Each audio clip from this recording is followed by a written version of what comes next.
നമസ്കാരം, എല്ലാവർക്കും aim study സെന്ററിന്റെ പുതിയൊരു വീഡിയോയിലേക്ക് സ്വാഗതം. നമ്മൾ ഇന്ന് ഡിസ്കസ് ചെയ്യാനായിട്ട് പോകുന്നത് LP-UP അതേപോലെ കേഡറ്റ് പരീക്ഷകളിൽ എന്നും ഒന്നോ രണ്ടോ ചോദ്യങ്ങൾ ഉറപ്പിക്കാവുന്ന പിയാഷയുമായി ബന്ധപ്പെട്ട കുറച്ച് കാര്യങ്ങളാണ്. അപ്പോൾ ഈ പരീക്ഷ എഴുതിയിട്ടുള്ള പ്രീവിയസ് ക്വസ്റ്റ്യൻ പേപ്പേഴ്സ് വർക്കൗട്ട് ചെയ്തിട്ടുള്ളവർക്ക് അറിയാം ഈ ഒരു ടോപ്പിക് അല്ലെങ്കിൽ പിയാഷെ എന്ന വ്യക്തിത്വവുമായി ബന്ധപ്പെട്ട് എത്രത്തോളം ചോദ്യങ്ങൾ, 2 എന്ന് ഞാൻ പറഞ്ഞു എന്നുള്ളൂ, മിനിമം 2 അതല്ലെങ്കിൽ 3 ചോദ്യങ്ങൾ ഈ ഒരു ഭാഗത്ത് നിന്ന് നമുക്ക് ഉറപ്പാണ്. അപ്പോൾ കുറച്ച് സമയം കൊണ്ട് പിയാഷയുമായി ബന്ധപ്പെട്ടിട്ടുള്ള ആ 3 മാർക്ക് നമുക്കിവിടെ സെറ്റ് ചെയ്തെടുക്കാം. ഓക്കെ അല്ലേ? അപ്പോൾ ഇത്തരത്തിലുള്ള കൂടുതൽ ക്ലാസ്സുകൾ ലഭിക്കുന്നതിനായി ചാനൽ സബ്സ്ക്രൈബ് ചെയ്യുക, അതോടൊപ്പം ബെല്ലൈക്കൺ കൂടി ഒന്ന് എനേബിൾ ചെയ്യുക. നമ്മൾ എഴുതാനിരിക്കുന്ന മത്സര പരീക്ഷയുമായി ബന്ധപ്പെട്ട എല്ലാ അപ്ഡേറ്റുകളും നമ്മുടെ aim study centre official WhatsApp channel വഴി നിങ്ങളിലേക്ക് എത്തിക്കുന്നുണ്ട്. അതിലേക്ക് കൂടെ ഒന്ന് ജോയിൻ ചെയ്യുക. അതേപോലെ നമ്മുടെ ക്ലാസ്സുകൾ ഇഷ്ടമാണെന്നുണ്ടെങ്കിൽ ലൈക്ക് ചെയ്യാൻ മറക്കരുത്. കൂടുതൽ ക്ലാസ്സുകൾ ലഭിക്കുന്നതിനായി ഫ്രീ ഗ്രൂപ്പിന്റെ ലിങ്ക് കമന്റ് ബോക്സിൽ കൊടുത്തിട്ടുണ്ട്, അതിലേക്ക് കൂടെ ജോയിൻ ചെയ്യുക. ഓക്കെ, അപ്പൊ ഈ ഒരു നിമിഷത്തിൽ മറ്റൊരു കാര്യം കൂടെ നിങ്ങളോട് ഷെയർ ചെയ്യാൻ ഞാൻ ആഗ്രഹിക്കുകയാണ്. ഈ വരുന്ന ഫെബ്രുവരി 15-ാം തീയതി മഹാശിവരാത്രിയാണ്. അതോടൊപ്പം തന്നെ നമ്മുടെ എയിം സ്റ്റഡി സെന്റർ പ്രവർത്തനം ആരംഭിച്ചിട്ട് 12 വർഷം തികയാണ്. അപ്പൊ ഈ ഒരു ചരിത്ര നിമിഷത്തിൽ നിങ്ങൾക്ക് വേണ്ടി ഒരുപാട് സ്പെഷ്യൽ ഓഫറുകളാണ് ഞങ്ങൾ ഒരുക്കിയിരിക്കുന്നത്. അപ്പോൾ ഈ വരുന്ന ഫെബ്രുവരി 15-ാം തീയതി ആരംഭിക്കുന്ന LP-UPയുടെ ലോങ് ബാച്ച്, അതായത് 2027 വരാനിരിക്കുന്ന എക്സാം ഉള്ള LP-UPയുടെ long term batch premium mentorship batch ആണ്. സ്പെഷ്യൽ ഓഫറോടുകൂടി നിങ്ങൾക്ക് ഇപ്പോൾ ജോയിൻ ചെയ്യാനായിട്ട് സാധിക്കും. അതേപോലെ LPSAയുടെ NCA ബാച്ചുകളും നിങ്ങൾക്ക് 45 ഡേയ്സിന്റെ ക്രാഷ് കോഴ്സും നിങ്ങൾക്ക് ഇപ്പോൾ അവൈലബിൾ ആണ്.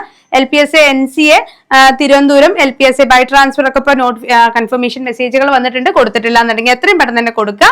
ഓക്കെ, അപ്പൊ ആ എക്സാമുകളും നിങ്ങൾക്ക് എന്താണ് ഉടൻ തന്നെ ഏപ്രിൽ 1-ാം തീയതിയാണ് വരുന്നത്. ഉടൻ തന്നെ കൺഫർമേഷൻ കൊടുക്കുക, പഠനം ആരംഭിക്കുക. അപ്പോൾ 45 ഡേയ്സിന്റെ ക്രാഷ് കോഴ്സ് നിങ്ങൾക്ക് ഇപ്പോൾ അവൈലബിൾ ആണ്, ജോയിൻ ചെയ്യാം. ഓക്കെ, അതേപോലെ നമ്മുടെ കേഡറ്റിന് വേണ്ടിയിട്ടുള്ള ഒരു ബൂസ്റ്റർ ബാച്ച് കൂടെ ഇപ്പോൾ നമ്മുടെ എയിം സ്റ്റഡി സെന്ററിൽ ആരംഭിക്കുന്നുണ്ട്. കേഡറ്റിന്റെ ഓരോ കാറ്റഗറിക്കും 5000-ത്തിലധികം ഇമ്പോർട്ടന്റ് ചോദ്യങ്ങളുടെ PDF-കളാണ് ഇതിലൂടെ നമ്മൾ നൽകുന്നത്. അപ്പൊ sure short questions plus 5 model exam, അതായത് വെറും 499 രൂപയ്ക്ക് നിങ്ങൾക്ക് 1500-ലേറെ സൈക്കോളജി ചോദ്യങ്ങൾ, 1000-ലേറെ ഇംഗ്ലീഷ്, 1000-ലേറെ മലയാളം സബ്ജക്ട് നിന്നുള്ള 1000-ലേറെ ചോദ്യങ്ങൾ, 5 മോഡൽ എക്സാമുകൾ, previous year questions, free live PDF materials എല്ലാം തന്നെ ലഭിക്കുന്നുണ്ട്. ഓക്കെ, അപ്പൊ നമ്മുടെ ടോപ്പിക്സിലേക്ക് കടന്നാലോ? ഓക്കെ, അപ്പൊ നമ്മുടെ ഇന്നത്തെ ടോപ്പിക്കാണ് പിയാഷെയുടെ വൈജ്ഞാനിക പഠന സിദ്ധാന്തം എന്ന് പറയുന്നത്.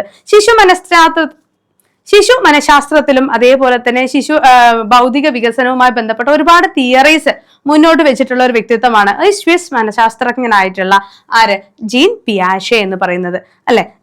സാമൂഹിക ജ്ഞാന നിർമ്മിതിവാദം വൈഗോട്സ്കിയുമായി ബന്ധപ്പെട്ടതും ജ്ഞാന നിർമ്മിതിവാദം പിയാഷെയുമായി ബന്ധപ്പെട്ടതാണ് എന്ന് നിങ്ങൾക്കറിയാം, അല്ലെ? സാധാരണ നമ്മുടെ കേഡറ്റ് പരീക്ഷയിൽ ചോദിക്കുന്ന 2 ചോദ്യങ്ങളാണ്. ജ്ഞാന നിർമ്മിതിവാദം അഥവാ കൺസ്ട്രക്റ്റിവിസം ആരുമായി ബന്ധപ്പെട്ടിരിക്കുന്നു? ജീൻ പിയാഷെയുമായി ബന്ധപ്പെട്ടിരിക്കുന്നു. സോഷ്യൽ കൺസ്ട്രക്റ്റിവിസം അഥവാ സാമൂഹിക ജ്ഞാന നിർമ്മിതിവാദം ആരുമായി ബന്ധപ്പെട്ടിരിക്കുന്നു? വൈഗോട്സ്കിയുമായി ബന്ധപ്പെട്ടിരിക്കുന്നു. കൺഫ്യൂസിംഗ് ഫാക്ട് ആണ്, തെറ്റിക്കരുത് എന്നും ചോദിക്കുന്ന ഒരു ചോദ്യം തന്നെയാണ്. അടുത്ത ചോദ്യം ഇതായിരിക്കും, എന്താണ് പിയാഷെ തന്റെ സിദ്ധാന്തങ്ങളെ പൊതുവായി വിശേഷിപ്പിച്ചത് എങ്ങനെയായിരുന്നു? അഥവാ ജെനറ്റിക് എപ്പിസ്റ്റമോളജി ആരുമായി ബന്ധപ്പെട്ടതാണ് എന്നുള്ളൊരു ചോദ്യം നിങ്ങൾ പരീക്ഷയിൽ കണ്ടിട്ടുണ്ടാവും. ജീൻ പിയാഷെയുമായി ബന്ധപ്പെട്ട ഒരു ടേം ആണ് ജെനറ്റിക് എപ്പിസ്റ്റമോളജി എന്ന് പറയുന്നത്. അതേപോലെ തന്നെ പിയാഷെ തന്റെ അറിവിന്റെ അടിസ്ഥാനപരമായ ഘടനയെ വിശേഷിപ്പിക്കുന്ന ഒരു വാക്കുണ്ട്, അതാണ് സ്കീമ എന്ന് പറയുന്നത്. നിലവിലെ അറിവിന്റെ അടിസ്ഥാന ഘടകങ്ങളെ പിയാഷെ വിശേഷിപ്പിച്ചത് സ്കീമ എന്ന വാക്ക് ഉപയോഗിച്ചാണ്. ഓക്കെ, അപ്പൊ അദ്ദേഹം പറയുന്നത് ഈ പറയുന്ന കോഗ്നിറ്റീവ് ഡെവലപ്മെന്റ് അഥവാ ബാഹ്യലോകവുമായി പൊരുത്തപ്പെടുന്നതിനും പരിസ്ഥിതിയുമായി ഇടപഴകിക്കൊണ്ട് സ്കീമകൾ നിർമ്മിച്ചെടുക്കുന്ന പ്രക്രിയയെ അനുരൂപീകരണം എന്ന് പറയുന്നു. ഓക്കെ, നമ്മൾ ഒരു കാര്യവുമായിട്ട് അഡാപ്റ്റബിൾ ആവുന്നതിനെ നമ്മൾ എന്തെന്ന് പറയുന്നു? അനുരൂപീകരണം എന്ന് പറയുന്നു. ഈ പറയുന്ന അനുരൂപീകരണത്തിൽ പ്രധാനമായും 2 ഘട്ടങ്ങളുണ്ട് എന്നാണ് അദ്ദേഹം പറയുന്നത്. ഓക്കെ, അതിൽ പ്രശ്നങ്ങളെ നിലവിലുള്ള സ്കീമുകൾ ഉപയോഗിച്ച് പരിഹരിക്കുന്നതിനെ സ്വാംശീകരണം അഥവാ അസിമിലേഷൻ എന്ന വാക്കുകൊണ്ടാണ് പറയുന്നത്. അസിമിലേഷൻ. ദെൻ അതേപോലെ വൈജ്ഞാനിക ഘടനയിലേക്ക് പുതിയ സ്കീമുകൾ കൂട്ടിച്ചേർത്ത് നിലവിലുള്ള സ്കീമുകൾക്ക് മാറ്റം വരുത്തിയ പ്രശ്നങ്ങൾ പരിഹരിക്കുന്നതാണ് സംസ്ഥാപനം അഥവാ അക്കോമഡേഷൻ എന്ന് പറയുന്നത്. ഈ 2 കാര്യങ്ങളും നടന്നാൽ മാത്രമേ ഇക്വിലിബ്രേഷൻ എന്നുള്ള 3ാമത്തെ ഘട്ടം അഥവാ സന്തുലീകരണത്തിലേക്ക് ഒരു വ്യക്തി എത്തുന്നുള്ളൂ. അപ്പൊ ഈ 2 ടേംസും വളരെ സിമ്പിളായി എങ്ങനെ മനസ്സിലാക്കാം എന്നുള്ളതാണ് ആദ്യം പറഞ്ഞു തരുന്നത്. കാരണം ഈ സ്വാംശീകരണവും സംസ്ഥാപനവും എന്നും കൺഫ്യൂസിംഗ് ആയ ഒന്ന് തന്നെയാണ്, അല്ലെ? എന്താണ് സ്വാംശീകരണം? ഉദാഹരണത്തിന് ഉദാഹരണം, നമ്മുടെ വീട്ടിലെ ചെറിയ കുട്ടികൾ. ഓക്കെ, ഈ ചെറിയ കുട്ടികൾ എന്ത് ചെയ്യുന്നു? ഒരു ദിവസം വീടിന് മുറ്റത്തിരുന്നിട്ട് മുൻപിലിരിക്കുന്ന ഒരു JCBയെ നോക്കിക്കൊണ്ടിരിക്കുന്നു. സ്വാഭാവികമായിട്ടും കുട്ടികൾക്ക് JCB കാണുമ്പോൾ അത് വലിയൊരു ആകാംക്ഷ തന്നെയാണ്, അല്ലെ? അപ്പൊ ഈ JCB നോക്കിക്കൊണ്ട് കുട്ടി പറയുന്നു, തുമ്പിക്കൈ പോലൊരു സംഭവം വെച്ചാണ് അത് ഇങ്ങനെ മണ്ണ് വാരിക്കൊണ്ടിരിക്കുന്നത്, എക്സ്കവേറ്റർ, അല്ലെ? അപ്പൊ എക്സ്കവേറ്ററുമായി ബന്ധപ്പെട്ട നിയമം ഏതാണ്? പാസ്കൽസ് ലോ ആണ്, മറക്കണ്ട. അത് അവിടെ സയൻസ് അത് ഭാഗത്ത് ഇരുന്നോട്ടെ, ഒന്ന് ഓർമ്മിപ്പിച്ചേ ഉള്ളൂ. സയൻസുകാർക്ക് എന്നും ചോദിക്കുന്ന ഒരു ചോദ്യം തന്നെയാണ് കേട്ടോ. ഓക്കെ, അപ്പൊ നമ്മളുടെ കാര്യം ഇതായിരുന്നു. അപ്പൊ അങ്ങനെ കാണിക്കുമ്പോ അവൻ എന്താണ് മനസ്സിൽ വിചാരിക്കുന്നത്? ആന പോലെയുള്ള 4 ചക്രമുള്ള ഒരു സാധനമാണ്. അപ്പൊ ആന അവന്റെ മനസ്സിലുള്ള ആദ്യത്തെ സ്കീമയാണ് ആന എന്നുള്ളത്, അല്ലെ? തുമ്പിക്കൈ പോലൊരു വസ്തു ഉണ്ട്, അതുകൊണ്ട് തന്നെ ആന എന്ന കൺസെപ്റ്റ് ഉണ്ട്. പിന്നെ അവൻ കണ്ടിരിക്കുന്ന 4 ചക്രമുള്ള ഒരു വസ്തു എന്താണ്? വണ്ടി, അല്ലെ? അപ്പൊ ആന, വണ്ടി. അവരുടെ സ്വന്തം മനസ്സിലുള്ള 2 സ്കീമകളാണ് ആനയും വണ്ടിയും. ഇത് രണ്ടും കൂടെ ചേർത്തി അവൻ എന്തെന്ന് വായിച്ചു? ആന വണ്ടി എന്ന് മനസ്സിലൊന്ന് പറഞ്ഞു. ആനയെ പോലെ ഇരിക്കുന്ന ഒരു വണ്ടിയാണ് ആ മുൻപിൽ നിൽക്കുന്നത് എന്ന് അവന്റെ താൽക്കാലികമായിട്ട് അവൻ എന്ത് ചെയ്തു? സ്വാംശീകരണം, അതായത് നിലവിലെ പ്രശ്നം നിലവിലുള്ള സ്കീമുകൾ ഉപയോഗിച്ച് പരിഹരിക്കുന്നതിനെയാണ് നമ്മൾ സ്വാംശീകരണം അഥവാ അസിമിലേഷൻ എന്ന ഇതിലേക്ക് എത്തുന്നത്. ഓക്കെ, അതിനുശേഷം കുട്ടി അച്ഛൻ വന്നപ്പോ അവൻ എന്ത് പറഞ്ഞു കൊടുത്തു? മോനെ, അത് JCB ആണ്, മണ്ണ് വാരാനായിട്ട് ഉപയോഗിക്കുന്ന ഒരു വാഹനമാണ് JCB എന്ന് പറഞ്ഞ് അവന് പറഞ്ഞു കൊടുക്കുകയാണ്, അല്ലെ? അപ്പൊ അവൻ എന്തായി? വൈജ്ഞാനിക ഘടനയിലേക്ക് പുതിയൊരു സ്കീം, അതായത് JCB എന്നൊരു പുതിയ സ്കീം കൂടെ ആര് ചേർത്ത് കൊടുക്കുകയാണെന്ന് നമ്മൾ വീട്ടിലുള്ള മുതിർന്ന ആള് ചേർത്ത് കൊടുക്കുകയാണ്. അപ്പൊ പുതിയ സ്കീമ കൂട്ടിച്ചേർത്തു.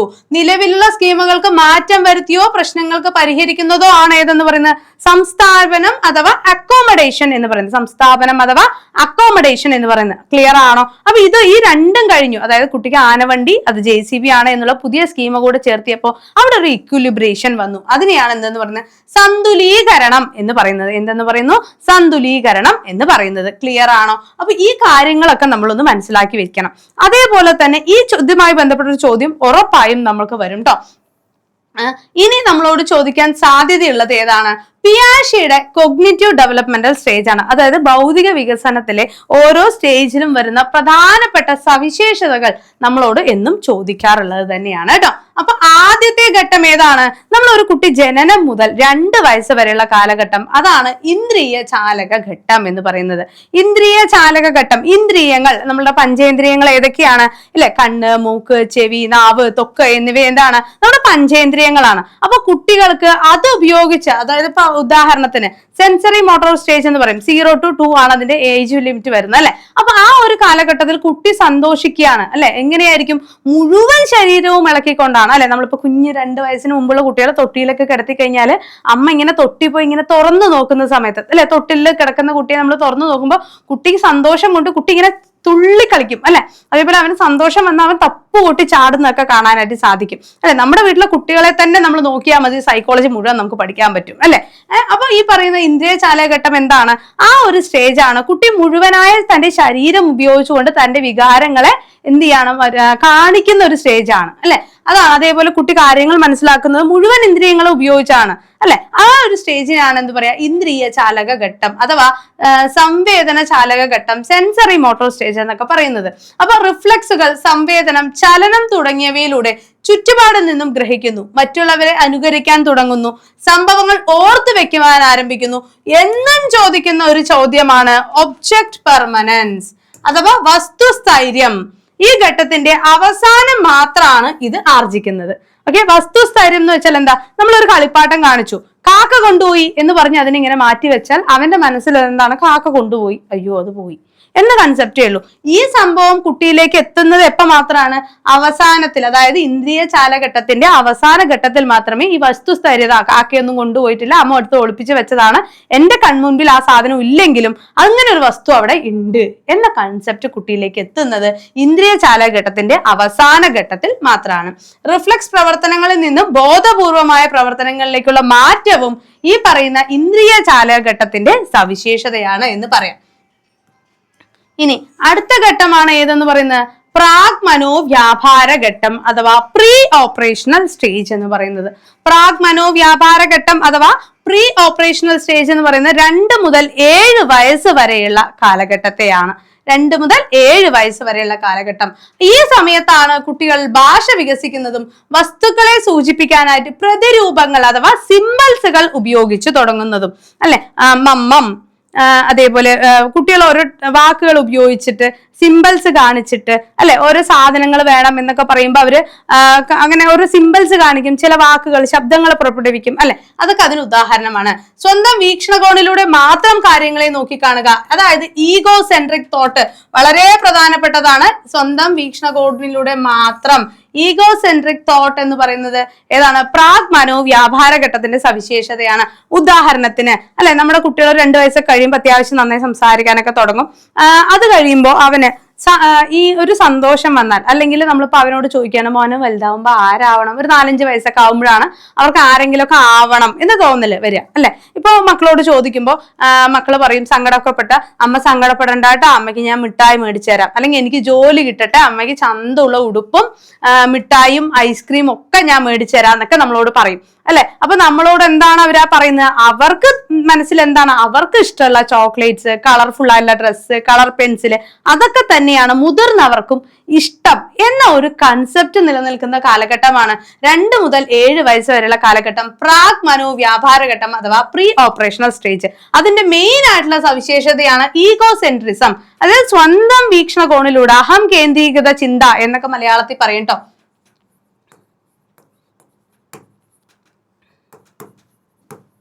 അഹം കേന്ദ്രീകൃത ചിന്ത എന്നായിരിക്കും ചിലപ്പോൾ നമുക്ക് ചോദ്യത്തിൽ കാണാം. അങ്ങനെ കേന്ദ്രീകൃത ചിന്തനം, ഒരു ദിശയിലേക്ക് മാത്രം ചിന്തിക്കുവാനുള്ള കഴിവ്, ഇറവേഴ്സിബിൾ തോട്ട് എന്ന് പറയും. എന്താണ് ഈ ഒരു വശത്തേക്ക് മാത്രം ചിന്തിക്കുക എന്ന് പറയുന്നത്? ചിന്തയിലേക്ക് വശങ്ങളൊക്കെ ഉണ്ടോ എന്നായിരിക്കും അല്ലെ. അതായത് 2 5 രൂപ ചേർന്നാലാണ് ഒരു 10 രൂപ ആവുന്നത് എന്നോ, അല്ലെങ്കിൽ 2 50 പൈസ ചേർന്നാൽ 1 രൂപയാവും എന്നുള്ള തോട്ട് മനസ്സിലുണ്ടെങ്കിൽ, പക്ഷെ തിരിച്ചു ചോദിക്കുകയാണ് 1 രൂപയിൽ എത്ര 50 പൈസയുണ്ട്, 10 രൂപയിൽ എത്ര 5 രൂപയുണ്ട് എന്ന് ചോദിച്ചാൽ ചിലപ്പോൾ പറയാനായിട്ട് അറിയില്ല. ഓക്കെ, അതാണ് ഇറിവേഴ്സിബിൾ തോട്ട് എന്ന് പറയുന്നത്. എല്ലാ വസ്തുക്കൾക്കും ജീവനുള്ളവയുടെ പ്രത്യേകതകൾ പ്രകടിപ്പിക്കുന്നതായി കരുതുന്നത്, അതായത് ബൊമ്മ കുട്ടികളൊക്കെ എടുക്കുന്നു, ചോറ് വാരി കൊടുക്കുന്നു, കുളിപ്പിക്കുന്നു, ഉടുപ്പിടിപ്പിക്കുന്നു, പാട്ട് പാടി കൊടുക്കുന്നു, ഉറക്കുന്നു അല്ലെ. കുട്ടികളെ പെൺകുട്ടികളൊക്കെ കണ്ടിട്ടുണ്ടാവും അല്ലെ. ഇങ്ങനെയൊക്കെ ചെയ്ത് നടക്കുന്നതൊക്കെ ഏത് കാലഘട്ടത്താണ്? പ്രാഗ് മനോവ്യാപാര ഘട്ടത്തിലാണ് അല്ലെ.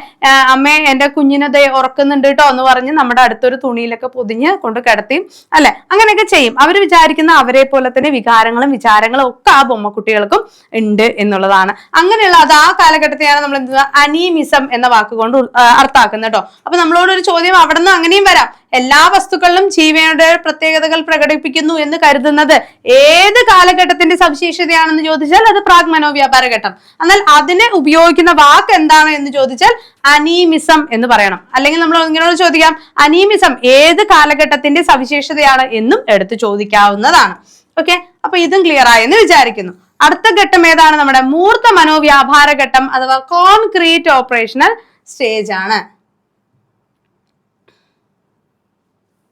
കോൺക്രീറ്റ് ഓപ്പറേഷണൽ സ്റ്റേജ് അഥവാ മൂർത്ത മനോവ്യാപാര ഘട്ടം അല്ലെ. അത് കോൺക്രീറ്റ് ഓപ്പറേഷണൽ സ്റ്റേജ് ഏതാണ്? 7 മുതൽ 11 വയസ്സ് വരെയുള്ള കാലഘട്ടം.